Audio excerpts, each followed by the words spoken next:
what I thought we'd do today is basically focus on the A1, the first assessment item that you've got coming up in about week 6.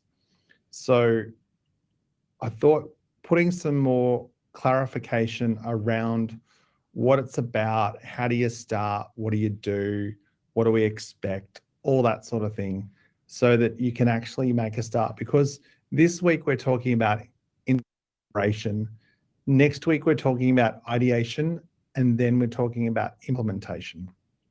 So, pardon me, they're the 3 core phases of the design thinking process. So I thought the earlier I can introduce you to A1 and everything that it includes, the better you will be, or better positioned you'll be, to make the most out of the next 3 sessions as well. Okay. So anything you have a question about today, just let me know as usual, and I'll stop and go from there. With this many people in the class, we can be as fluid and agile as we want. So that's all good. All right. Let's go through it. Oh, sorry, I didn't actually say what we were doing, did I? So what is it about? What are you submitting? How do you structure it? How can you start? What we need from you. So what our expectations are, how you can do well, and then we'll recap all of that, and I'll leave you with some next steps as well. So we'll see how we go. We'll probably, I'm not sure whether we'll go for the full 2 hours today. We'll just see how we go. Depends how we go with the activities, I think. So I'm going to leave this slide in at the start of every slide deck, because I know we've talked about it a couple of times already, but I think it's really important just to understand what design thinking is and what the human-centered approach is for design thinking for the IDEO, from the IDEO company, because the angle we want to take. So I think if we revisit this every class, it'll keep us on focus. So design thinking is a human-centered approach to innovation that draws from the designer's toolkit to integrate the needs of people, the possibilities of technology, and the requirements of business success. So I think those 3 things should be considerations when you are doing your assignment as well, because that's how you're going to be able to link it back to why is it a human-centered approach? You know, why, how does it meet the needs of people? How does it use technology, and how does it make the business, successful? So I think keeping that definition of design thinking, I would actually include that definition in your assignment as well, just to keep it really tightly focused. All right. Okay.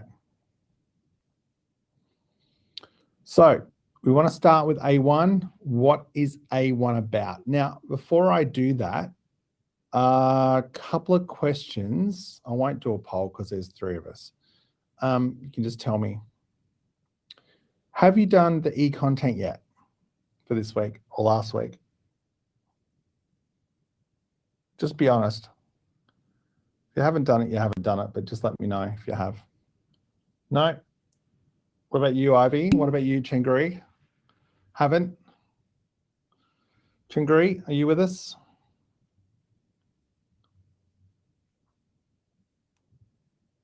No. All right. Can you make sure that you book in some time, please, to get that stuff done this week? Because it's a really, we're not going to come back to, oh, okay, cool. Oh, that's good. Oh, you've done that. That's great. Cool. Thank you. We're not going to come back to inspiration immediately. So we're going to keep moving along. Last week's e-content is for this week.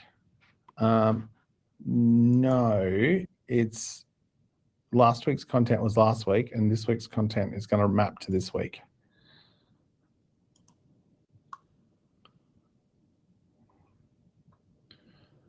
jumping in, have a look. Yeah, I'm just matching them up because we don't have time to skip on. So the first week was about design thinking. This week's about inspiration. So I'm just mapping the content to the week because otherwise it'll get confusing. I mean, they can sit individually. Like, you don't have to have done the e-content to do this session today. It would make it easier, but you can do them independently. I've designed it like that, so that's okay. All good. But I do want you to do it at some point in time. So if you can just both make sure that you get into that at some point, that would be good, because it's actually really good. I really enjoyed watching the video, to be honest. The Tinker Hatfield one is excellent. It's really good. And so is the biomimicry one as well. And I think doing those activities of writing down some of the quotes is great. There's a whole bunch of excellent quotes in there that I think, as practicing creative industries people, it's really good. It's really valuable. And same with the biomimicry, going and actually having a look at how nature designs things. I think you'll be quite impressed as to, when you get into it, how much you'll get out of it. Anyway, so I know I'm trying to sell it hard, but I am, because I actually think it's good. I enjoyed putting it together. So A1, let's talk about that. So I've taken this from the task sheet, but I've broken it out so that we can focus on it a bit more. I'll just read it to you and then we'll talk about it. You'll research and write an analytical case study, based on one of the provided creative industries projects, and show how the project applied a human-centered design thinking framework. Okay, so you've got the projects, the 3 projects. Ivy said she's doing the bank one. That's good. To do this, you'll need to analyze the chosen project using the IDEO core activities of inspiration, ideation, and implementation. And I've done a structure for you as well, so you've got that. You'll need to show a clear understanding and application of these core activities to solve the project challenge. So I've gone into more detail for you today so we can get a better understanding of what the 3 of those sentences actually mean. Vin, did you choose a project yet?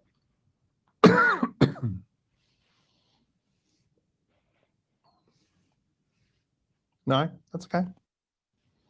Still got time. Just wanted to know. So what are you submitting? It's a case study. So I've put a link, and I'll show you this link in a minute, where this goes to. Have you looked at that case study link yet or not?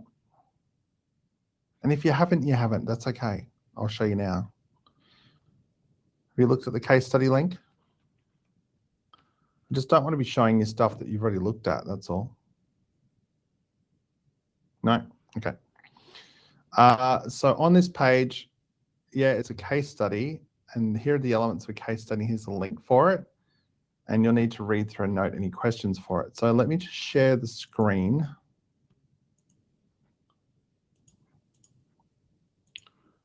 All right.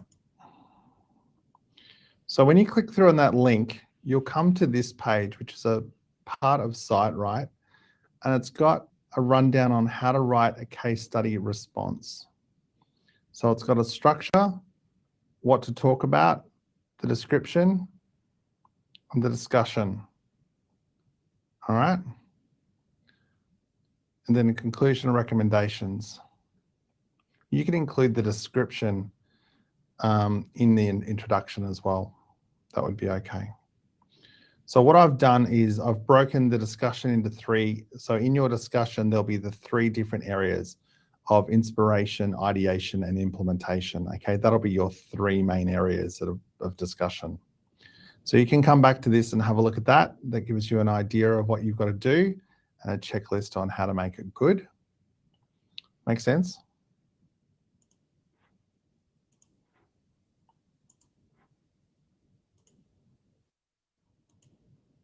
Yep. All right, good. All right, so an action point for you, if you haven't already, have a look through that elements of a case study and make sure you understand it. Let me know if you have any questions and either put them through on Slack or email would be good. All right, how do you structure it? Cover sheet, title page, same thing. Introduction's about 100 to 150 words. Now, this is a guide only, okay? I've set this up so it's about 1,200. So you've got between 1,000 and 1,200 plus 10%. So this is a guide to make it work to about 1,200 words, but you can, adjust it as you need to. The introduction at about 100 to 150 words, then the body paragraph headings of inspiration, ideation, and implementation, up to 900 words. So that's 300 per section, not 900 per section, okay? But try and keep it relatively even. It doesn't have to be exactly the same amount of words, but I don't want like 100 words for one and 500 words for another, okay? Try and keep the sections relatively consistently even. The conclusion, about 100 to 150 words, that's like conclusion recommendations, right? Reference list isn't included, and use the appendix as necessary. And there's your word count there. Okay, so that's your basic structure to follow.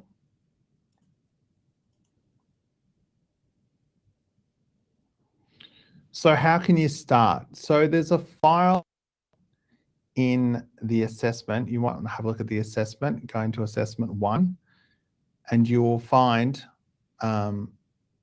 a projects, A1 projects and resources document.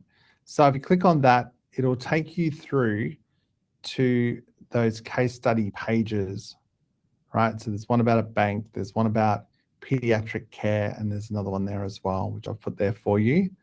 So what you should do is basically review all of those links, read everything, okay? Because then I've put that there deliberately so that it gives you a really good introduction as to what we need you to do and what the assignment is about. So you need to choose your project, choose which project you want to use for your A1, and why do you want to do it. So Ivy, you've already done that. So what we might do is, Vin, do you want to get a start on that now? Download the resources document and then have a look at those 3 projects. Won't take you long to read. And come back when you've done that and with a decision of which one you think you might want to do. You can change your mind, but if you want to, but just see if we can get to a solution for that now. All right, can you go and do that for me? Come back, ask me if you have any questions. Ivy, you've selected one, right? Okay, so what I would like you to do for the minute is we'll go to the next page. Okay, I won't read all of this. Oh, actually, no, I will read this for you. Vin, do you want to listen to this while I'm doing it? Can you still hear me? Yeah, okay, cool. So this is what I'm going to get Ivy to do, and this is what you'll do next. So this is just saying what we need from you in this A1. It sounds a bit broad when you read the task sheet, so I just wanted to put a little bit more focus on it. So what I've said is we need you to show that you understand the different core activities of the human-centered design thinking framework. So in essence, I want you to show me you understand the inspiration, the ideation, and the implementation phases, and you can identify or at least work out what methods for each of those areas would work to get this project to happen. Does that make sense?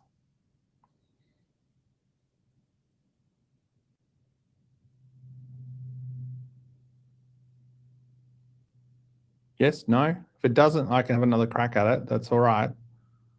I'll just go on for the minute and you can tell me. You need to research as much as you can about your project to understand what they were trying to achieve. If you can find the exact methods they've used, then you can discuss and analyze those, what they did, how they did it. Now, if you can find that information, fantastic. But if you can't, that's okay too. If you can't find the exact methods used, then that's fine. You can still identify what methods could have been used to provide them with the right answers for the project. So what that means, I'll read this last part and then I'll show you. Way, show that you know what the tools do, how they work, and go into detail as to how they could have used them. So if we go to this link here, just let me share the screen again. Pardon me.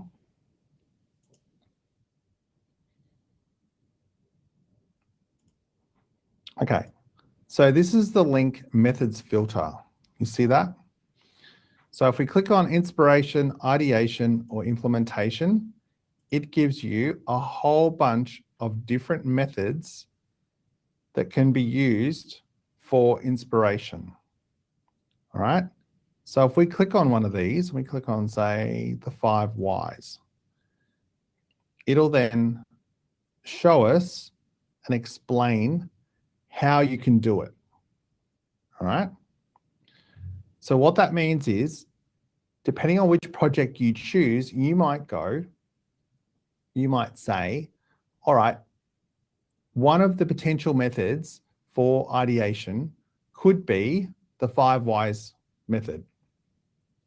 The 5 whys method works like this. I'll paraphrase that, obviously. But then I would like you to actually apply it. So what would be the 5 why questions that you could have asked in terms of getting that process or getting to an answer that would be helpful for inspiration? And you could put that process in an appendix and then write about it in your assignment. Does that make sense?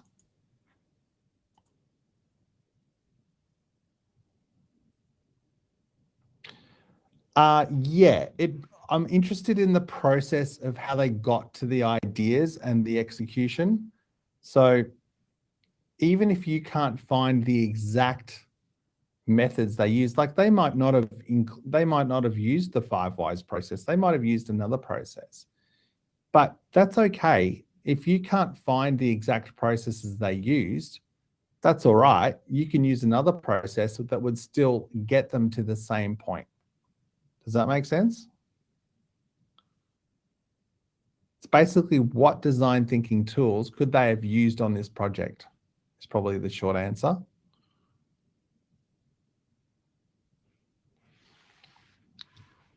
Does that make sense, Ivy?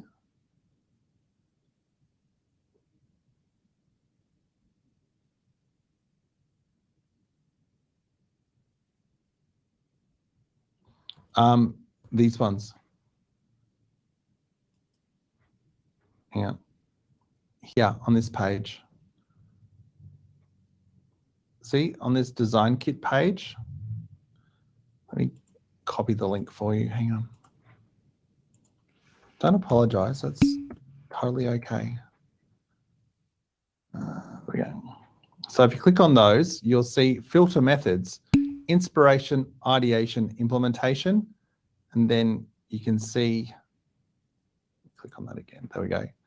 Then you can see the different methods and you can click on them. And it gives you steps on how to do them. So what I want you to do is talk about them, but also apply them. So develop up, what could you actually do? So some of them you could do, some of them would be a bit harder. Yeah, that's right. So find out how their thinking process of designing this is. Yeah, but if you can't find exactly what their thinking process is, you can make an assumption of what they did that would work. Is that clear?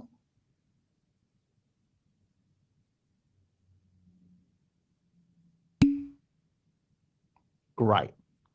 Vin, how are you with that? Does that make sense for you?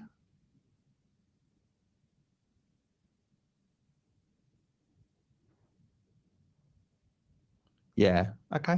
That's okay. We're early on. We're all good. All right. Let's stop sharing for a tick. Once you get your head around it, you'll be fine. Seriously. And I'll help you. That's why I'm here. Where are we? Here. All right. Other way. Yep. So we've done that. So, Vin, you can go back to reading your projects and come back and tell me which one you think you might want to do.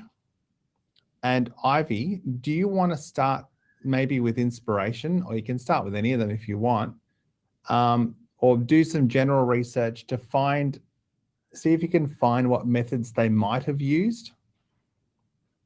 And we'll do that for about 20 minutes. And if you can't, or if you're struggling with it, you might want to just have a look at some of the methods and go, actually, this method of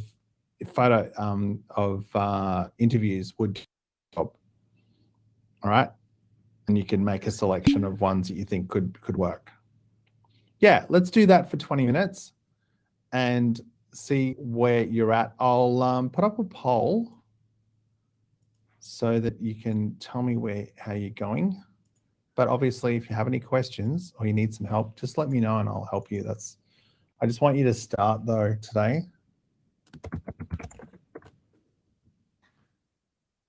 Kangaroo's ghosting me.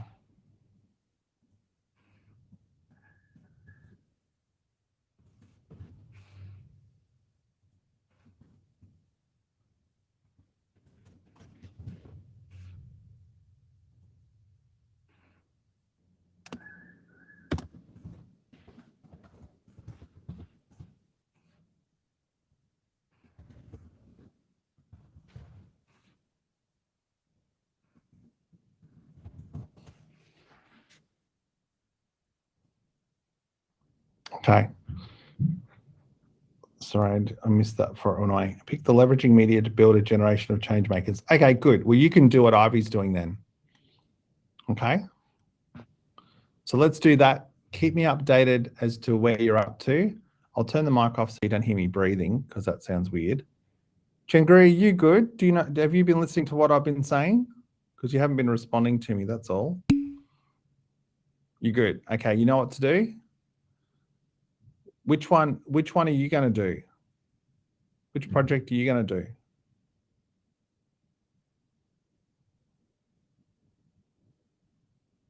If you haven't decided, that's your first job, all right? Then once you've done that, you can start researching. Okay?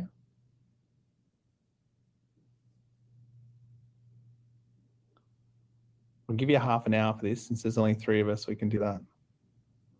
Okay, I'm going to turn the microphone off, but I'm still here, obviously. So ask me on chat, or you can turn your mic on, either or. Do it for half an hour, so till 5 o'clock, and see how we're going, and we can review. If you need any help, or you're not sure how to find something, or you're struggling with something, let me know. All right, let's go.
So you've done the reading. Have you had a bit of research as to what methods they've used?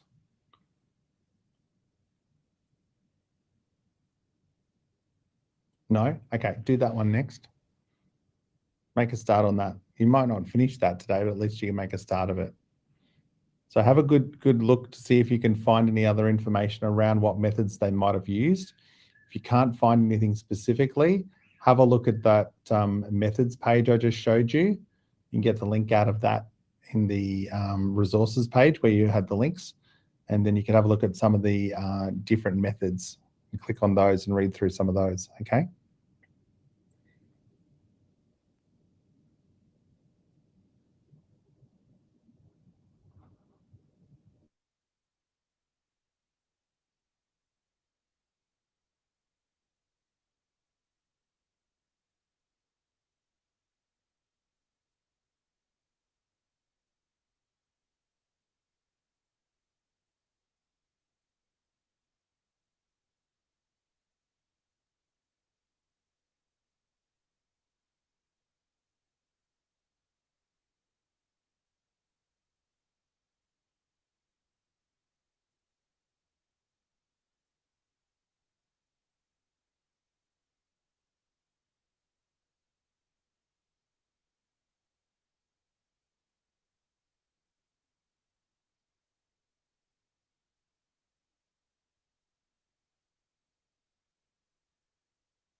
Okay, how do we go?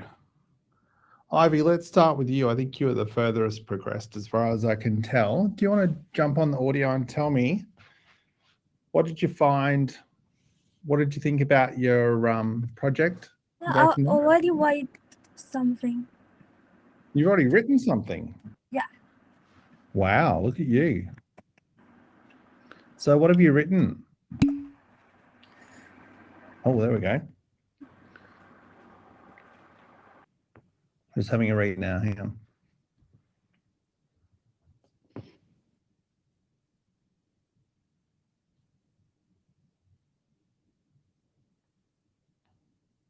Yep.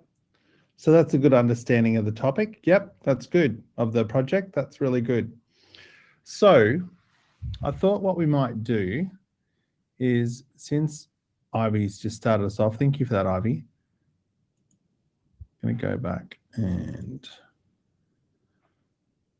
float for good. Now, it doesn't matter if you choose the same topic. That's okay. It's totally okay. Well, what I'm going to show you now is an approach that I think you should probably take. That's good, Ivy. Good for doing that. Hold on. What do we want? Share application.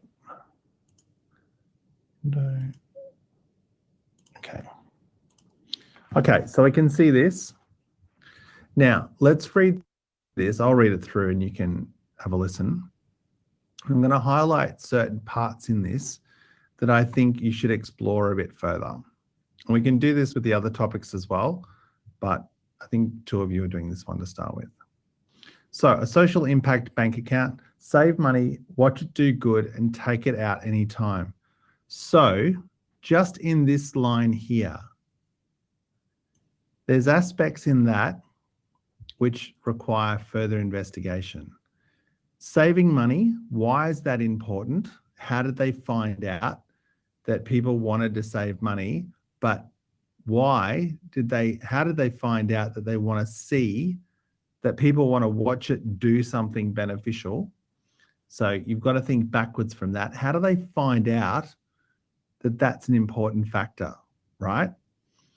And how do they find out that they want the ability to take it out anytime they want to, that it's not locked up?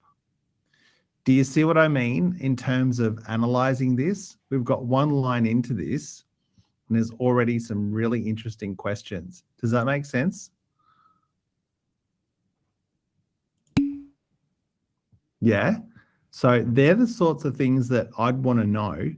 How do they get to understanding that people that are saving money want to see what it's going to?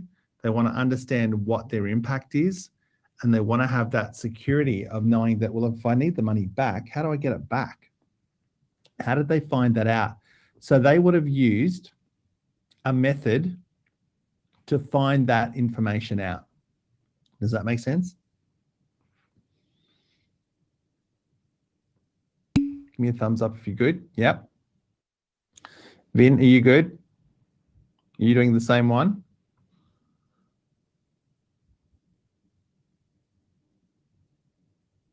Yes. Are you doing the same one as Ivy, the bank one?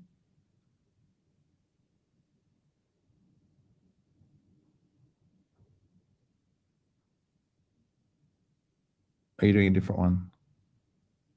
Are you doing the different one? Sorry, different one. For some reason, I thought you were doing the same one. Sorry, my apologies. All right. So it's just Ivy doing this one. Okay, you're doing one each. Good. This is excellent. All right, let's go back to yours, Ivy. Okay, let's go to the next line. Easy access to water can reconfigure daily routines, unlock economic opportunities, and even shift gender dynamics in a home. With taps and toilets in homes, hours that would have been spent fetching water are freed up for learning, work, and even play. How did the designers find that out? Is a question I would write beside here. So you should be taking notes, Ivy. How did they find out of these outcomes? What method would they have used, or methods could they have used to find that information out? What sort of questions, if they're doing interviews, could they have asked, or what sort of things would they have observed if they were doing observation or whatever? Okay, does that make sense? I Yes. need to find out some secondary resource to prove Well, this idea. it's like this, Ivy.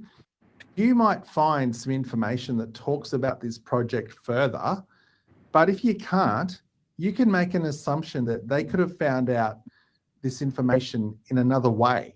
Whether they did or not doesn't matter, Okay. as long as it makes sense, right? So you could say, for example, that they found this information out by conducting observation method and interview method. Okay, maybe I can find out some statistic about the using of Maybe.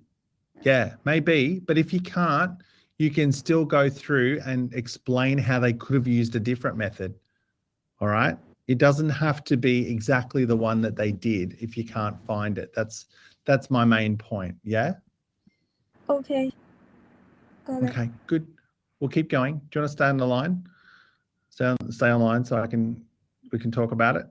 So for 15 years, water.org has connected families across the globe to clean water and sanitation services through small, affordable loans. Okay, that is what it is. In 2018, they partnered with IDEO.org to design a solution that would allow individuals to make a direct impact with money that is currently sitting unleveraged in their accounts. Yep.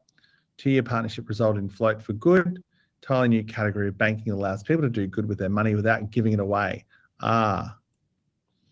That's important. See this line here? Allows people to do good with their money without giving it away. How did they find that information out? Now, you can't answer that right in this minute, but that's a question I think you should try and find an answer to, and that might just be developing a process within that method. Is that clear?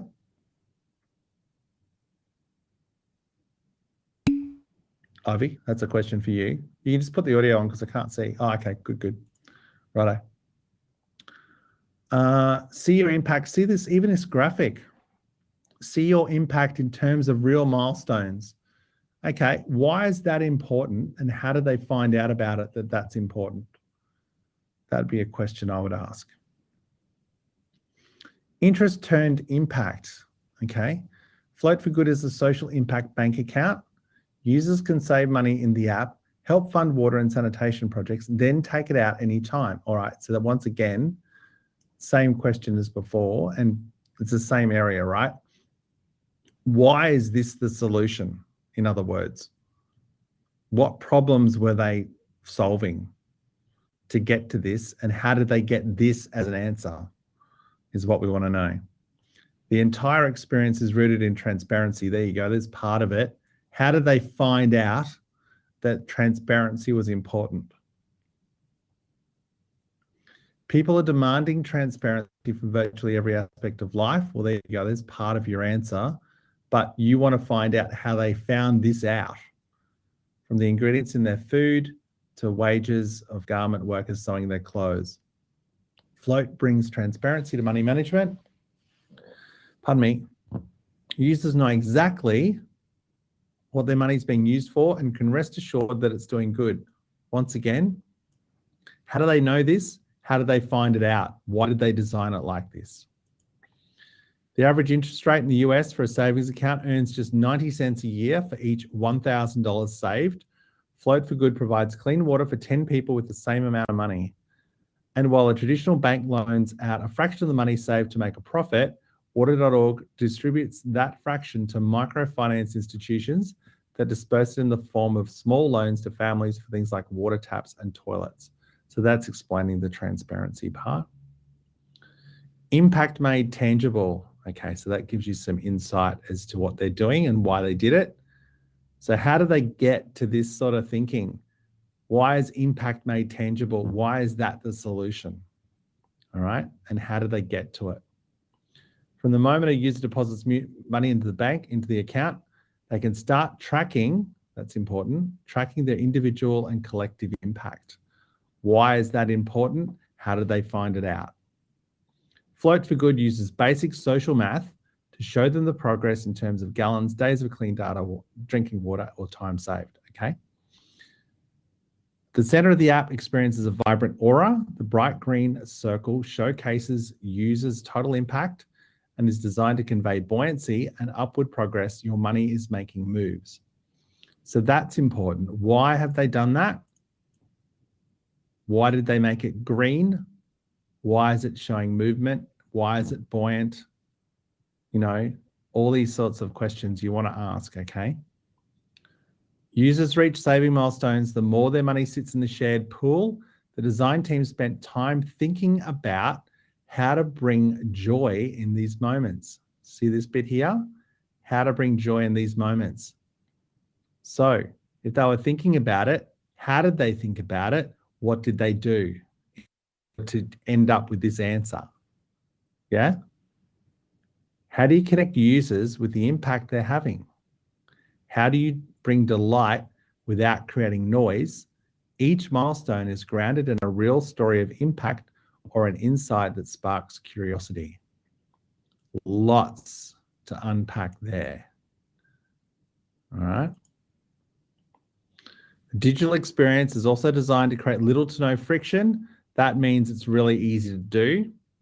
The monthly bank statements embed humor and clarifying footnotes, small wins are celebrated. So just this part, why is it funny? Why are they making things funny? Why are they clarifying things, right? More questions. Small wins are celebrated. Why? Why have they designed it like that? And even taking money back out of the account is meant to be easy. Float is lowering the barrier of entry to doing good. So how do they get to that point? Major savings milestones evoke a feeling of cracking open a fortune cookie or finishing a popsicle with a joke or a tidbit of joy on the other end of the stick. They're also moments to teach an audience something new about the water crisis, rituals surrounding water, or the chemical nature of itself. Part of your answers are there, but you want to find out how they got to those stories. How did they find out about those stories? How do they find that information, and why do they need to talk about it? Some other bits and pieces here. Vibrant photography was used to help people feel the collective impact the money's having. Some good information there. All right, good. Now, Ivy, does that help you? Yeah, that is clear now. There's lots of really good questions there to ask. Did you write those down for me? Did you write them down? I think now it's okay. You did? You're right? Okay, good. If you get stuck, you can come back to me and ask me and I'll help you, okay? Okay, thank you. Now, we'll do the Collectivo shopping. Okay, one moment.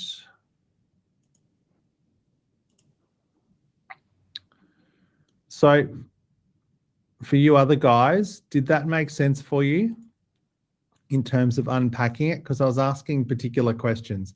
How did they get to, I'll write this in for you, Ivy, and everyone. So why did they do what they did? How did they find out that information? Why does it matter? Those sorts of questions should be asked pretty much about every line. Okay, why did they do what they did? How did they find out that information? And why does it matter? Why did they design it like they did? Yep. Pardon me. Couple of good questions there. I would write those down.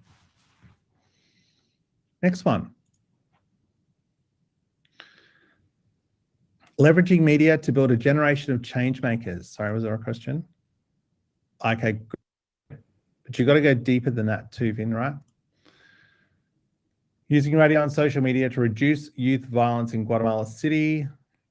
In Guatemala City, many young people are trapped in cycles of intergenerational poverty. Sorry, hang on.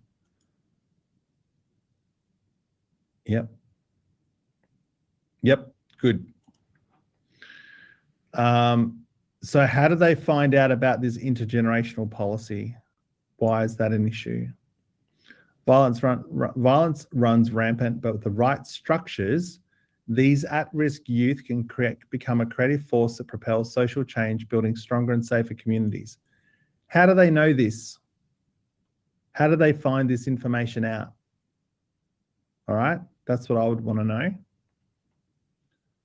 In 2016, we partnered with Mercy Corps Guatemala and USAID's, I can't say that correctly, but I'll try it, Convivamos initiative to curb the trend of youth violence by encouraging the youth to see themselves as agents of change in their communities and schools.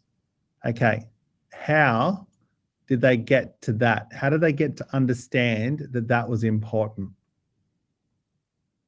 Okay.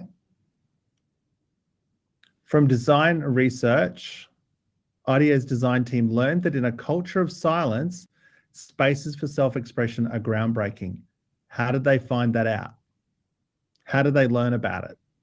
How do you think they might have learned about it? So if you can't find the actual way, you can choose a method that would get you to that answer, okay? I'm not worried about whether it's the actual one they did.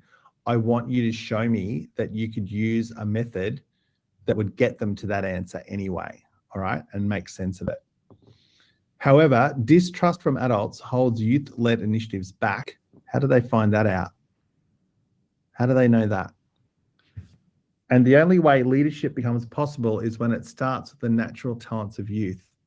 Okay, why is that the only way, and how did they find that out?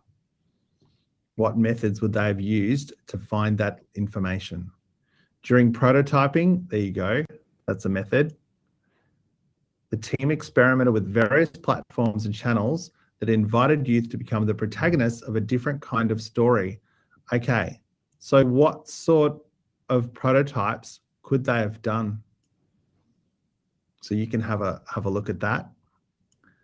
That's how we arrived at Colectivo Chapin, an online youth ambassador-led community that celebrates positive change. Okay, why is that important? All those things. Why is that all important? And a mobile storytelling booth in partnership with local radio to record the stories of teens and broadcast them on the Facebook page. Why the Facebook page? All right.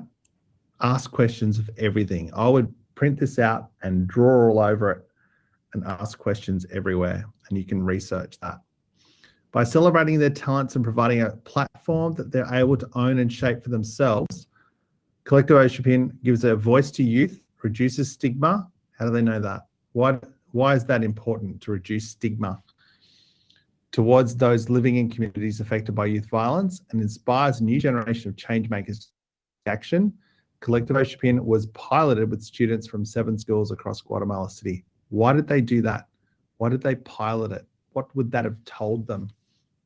Why have they tested it that way? So that's an implementation method, right? So you've got a few methods in here already. That's it. Vin, what do you think? Does that help you?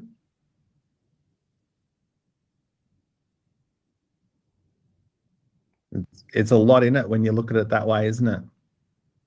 So you've got a couple of methods that they've exposed, but you can add extra ones in there because they've talked about lots of things, but you've got a question, how did they get to that? How did they find that out? Okay. Any questions so far from either Ivy or Vin?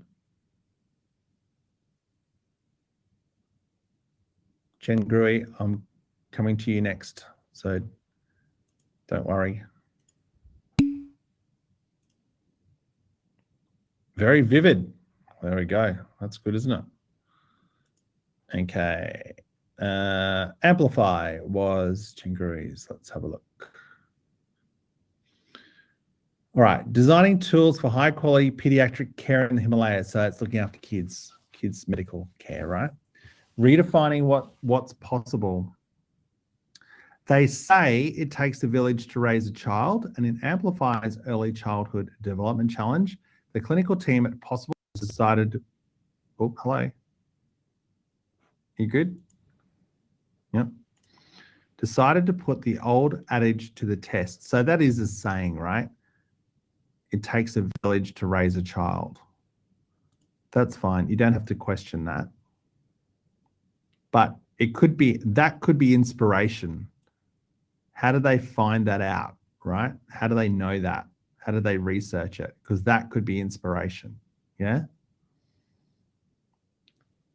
After working in the extremely rural and isolated region of Archam, I think, for several years, the doctors at Possible Health held a strong belief that reducing under 5 mortality in the region would take more than high quality care they were providing at their clinic and the in-home visits their health workers performed.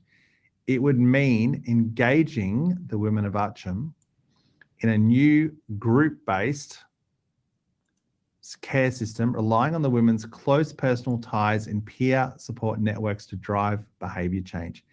How did they know about this? How did they find this out? Why is this the answer? Chengru, you should write all these things down, okay? In late 2015, a team of IDEO.org designers joined Possible at their clinic in Archam to design tools and resources that, not design tools, right? They designed tools and resources in support of this new vision for pediatric health, right? Together, there were a few key areas that were identified as opportunities for design. Making group sessions engaging for busy mothers. So that was a challenge. How did they find that out? Designing a system model that encouraged repeat attendance. How did they find that out? Why is that important? Helping mothers track their children's development milestones and spot red flags early.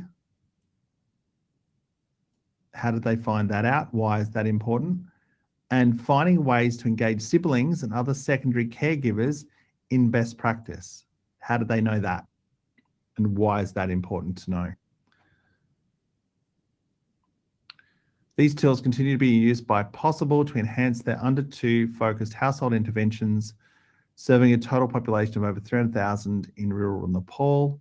The network of community health workers has also scaled from 50 to 150. So they're the results. So Chengru, this part here is part of their implementation, right? So you could say this will feed into that. That's part of their measurements to say whether something's worked well. This part too, all right? The tools we designed, learning games, a child health record, and a health-themed trading cards for children are being tested as part of a group-based pilot. Why are they doing that? Why is that important? Why are they doing a pilot? So that's part of your implementation and your metrics, all right? The local government eagerly awaiting the results of the pilot. So what would the results look like? You know, what sort of things would they be measuring? Why? Plans to scale up the model if it proves effective, which Possible calls the holy grail of public health interventions. So I would expect you to be able to work out and develop what measurements or metrics would be important. One of them would be to reduce deaths. That would be an obvious one. There's some nice examples there. Why have they used trading cards? What's the insight there, right? Why didn't they just use pieces of paper? Why do they have to be cards? What do they know? What did they find out? How do they get to that information? All right, Chengru, any questions? Does that help you?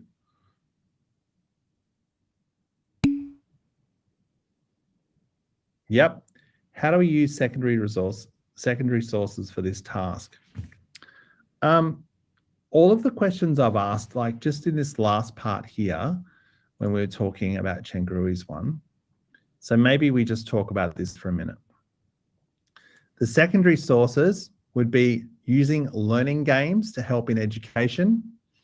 The important, like how trading cards could be used, the effects of trading cards with children for education campaigns in health.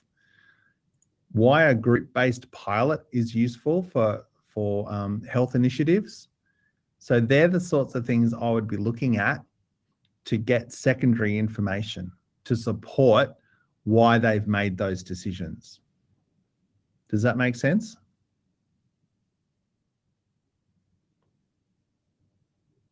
Yeah. So on the next slide I've got, I think I'm really talking about you've got to go deep. I think I've made this pretty clear with all three of these. You can't just like like Ivy and Chenguru, you've written an introduction to it to get your head around it. That's good, but we need to go deeper, a lot deeper. So everything that I've pulled out and said, you need to know this, you need to know that, you need to know that, you have to go and specifically research those specific things and be able to provide some support and justification as to why in order to get the top marks, okay? So being generalized is not going to help you.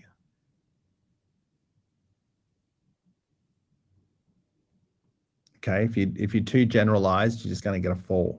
So the more depth and detail you get into, the better it will be, okay?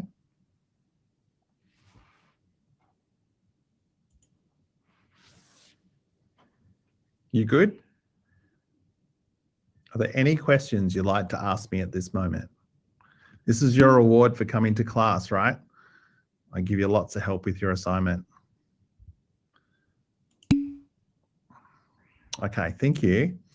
All right, let's go back to our slides.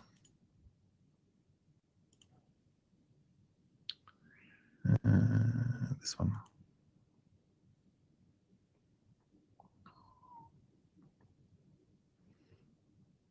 Okay, go back up one. So we were here. So now this makes more sense, right? You need to research as much as you can about your project to understand what they were trying to achieve. If you can find the exact methods they've used, then discuss and analyze what they did and how they did it. If you can't find the exact methods that were used, that's fine, that's okay. You can still identify what methods you think they could have used to provide them with the right answers. So if they say they've used, some particular method, we'll talk about that, right? But if they haven't said specifically what they've done, you can go and find another method. That's okay. And I'm not going to mark you down for it because I don't know. But what I am looking for is the way you can justify it and how you can develop up your own method or your own application of that method to get to the right answer. Either way, show that you know what the tools do, how they work, and go into detail as to how they could have used them. All right, second part of this. Once you've identified or chosen the methods for inspiration, ideation, and implementation, you should demonstrate how those methods were used. This could be developing the interview questions, creating a journey mapping process, or outlining the monitoring and evaluation metrics. So what you could do, you could put them into your appendix as a list of questions if you were doing interviews, or you could draw a journey map to show the process they followed for the app, right? And put that into the appendix, and then in your write-up, in your essay, you can just be talking to that appendix. The key is to go into much detail as possible to show how much you know. The appendix can be used as a place to put your methods that have been applied so you can focus on the discussion in the main case study. Because see, you've only got about 300 words per section. So it won't be hard for you to write 300 words per section, but you need to go into a lot of detail, a lot of depth. So you can use the appendix to put examples and work that you've developed up to show what you know. Okay, have you got that?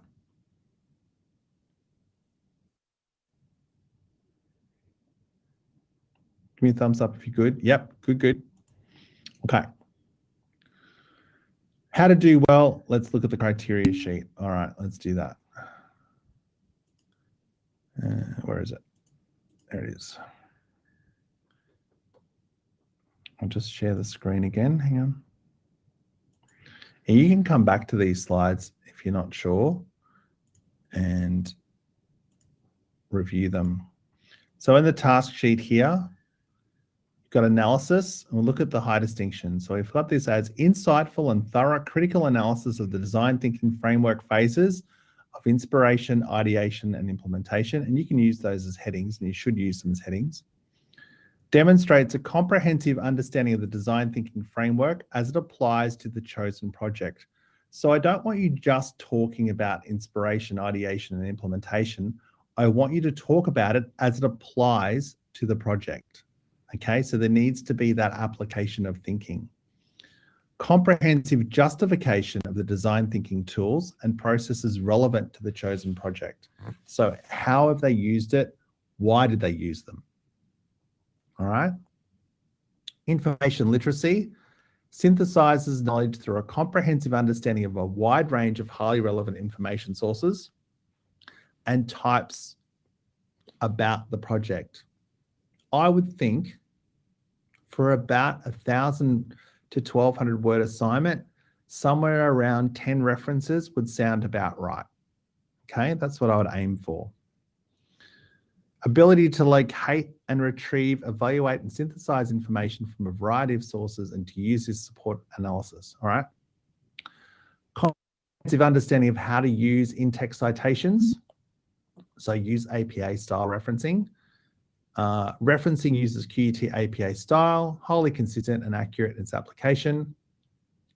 Written expression and structure. Comprehensive understanding of how to use scholarly language, so write it in academic style, so no personal pronouns, and writing style to construct an incisive case study analysis. Meticulous attention to detail given to spelling, punctuation, and grammar. Structure and formatting, wholly consistent, and arranges information into a clear hierarchy. Well, I've already given you that, so some of that should already be done. Does that make sense? And that's at the bottom of your task sheet, okay?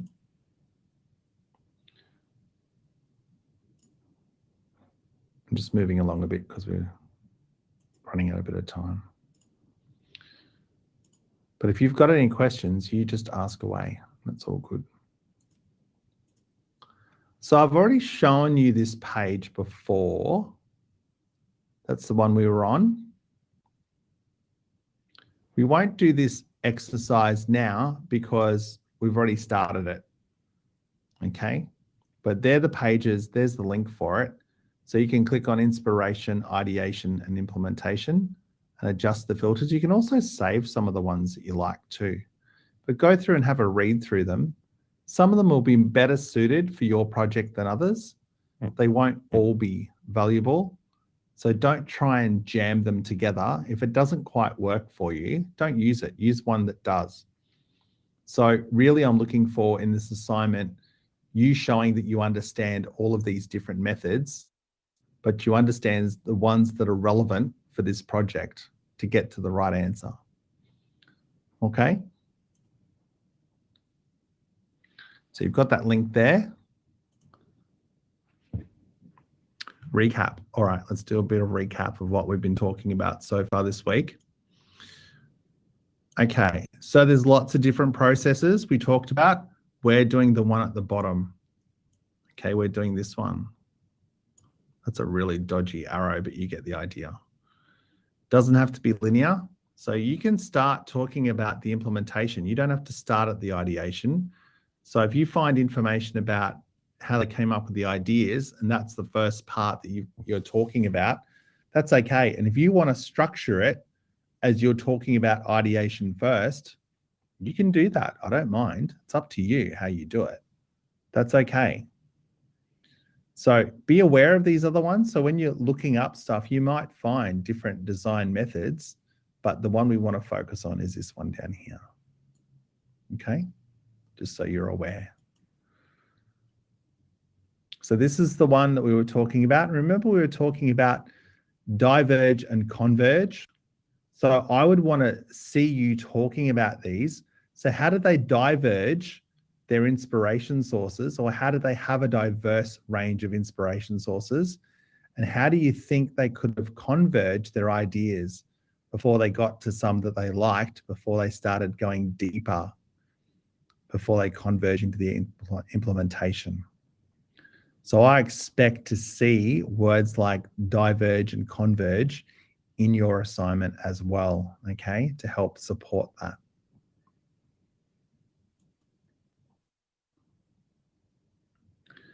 There we go. Diverging is about creating choices. Converging is about making choices. So that should be included in your assignment as well. We talked about, this is not so much related to your assignment, but we talked about everyone will come up with similar ideas to start with. You need to push past the obvious and boring into the new. So this is starting to think about the ideation phase and how do you come up with ideas. Now we'll talk more about that next week as well. E-content we talked about, so don't forget to do that. Watch the video about Tinker Hatfield, this guy. It's quite good. The one about biomimicry is also very good, not as long, it's quite short, but it's very good. Make sure you go through and write up some notes in the Padlet. I don't think anyone's done it yet, so I'm gonna have to have a go at the Democracy on-campus class and get them to do some work as well. But you guys can make a good start and make sure that you filled in the Padlet, because as I said, the e-content's not an extra, it's an essential part of our learning, okay? Next steps, do the e-content, have a look at the inspiration methods for A1. You can have a look at all the methods actually. Continue doing that. Make sure you're on Slack. If not, download it. Write down any questions you've got for A1 and ask me on Slack or email, or ask me in class next week if you want, up to you, but don't wait. Make sure you've chosen your project, which you've done. Go through the Padlet of resources as well, right? So in that Padlet, there's some resources for you there as well. Okay, that's it. Believe in yourself is my message for today. It's a bit of inspiration for you. Do you have any last questions at all? Yes or no? If you do have a question, now is the time to ask.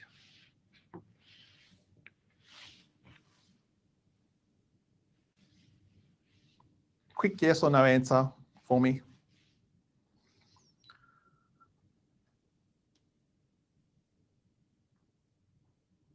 Are we all good? Or is your head spinning a bit now? All good. Ivy's good. Vin, are you good? Chenguri, are you good? Chenguri's good. Chenguri, are you good? Yep, Chenguri's good too. Does the Slack group same as the previous semester? No, it's a new one. So if you click on that link in Blackboard, it will take you to a new group. Okay. Any problems, let me know. Well, thank you for your work today. Well done. You've made a start on your first assignment and it's only week 2. So there you go. There's a milestone for you. Make those notes, write up those notes that we talked about. If you've forgotten anything or you're not sure about something, come back to me. Happy to help you. I'd rather have you start early and forget some things and keep working early than ask me on the Sunday of the final assessment day. All right, when it's too late. So let's get into it, build some time, get that e-content done, and we're all good. Okay, I think I'm all talked out for today, so I'm going to leave you there. Thank you very much. Hope you enjoyed the session today and you've got something out of it. and I will talk to you next week. No worries. Have a good night. See you soon. Bye.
karena kita berperang setiap saat. Ya, Ya, you cannot depend on satu